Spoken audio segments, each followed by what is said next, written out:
Hi, Rory and Kate here from HypnoTC, the Hypnotherapy Training Company. This is a really quick video to demonstrate to you the wonderful power of a suggestibility test, a way to test how suggestible or how much somebody responds to hypnotic suggestion. It's really useful when you're a hypnotherapist to know how someone responds to your suggestion. So that's why we teach it on our Hypnotherapy Diploma course. So I'm going to do this with Kate, and you can follow along as well by just listening to my suggestions and going with what I say. And that's as simple as it is. I'm not going to put you into hypnosis at this point, but I'm just going to get you to follow these suggestions and you can see what happens for yourself and also what will happen with Kate when this happens. So what I'd like you to do, I'd like you to pop your hands out for me just in front of you like that. What's going to happen using the power of your imagination is by following my suggestions, your hands are going to come together as if they're magnetized. And then when they touch in the middle, you can just drop your hands down and that's pretty much it. Happy with that?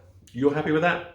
Good, fantastic. So follow my instructions, and what I'd like you to do, pop your hands out just like Kate has right here, about 6 inches apart. And what I'd like you to do is focus on the point in between those fingers, right in the center.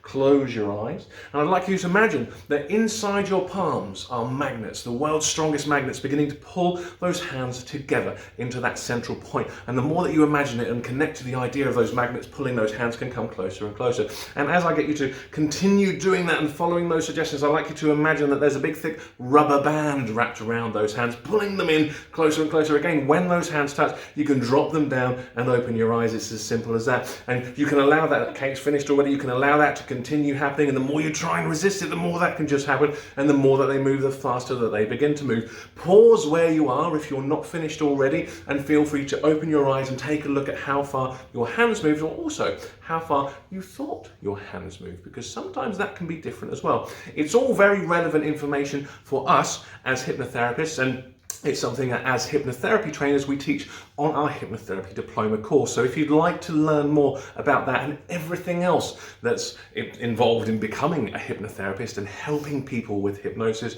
check out our diploma course now. The link is in the description, or visit hypnotc.com for full information. Thanks for watching.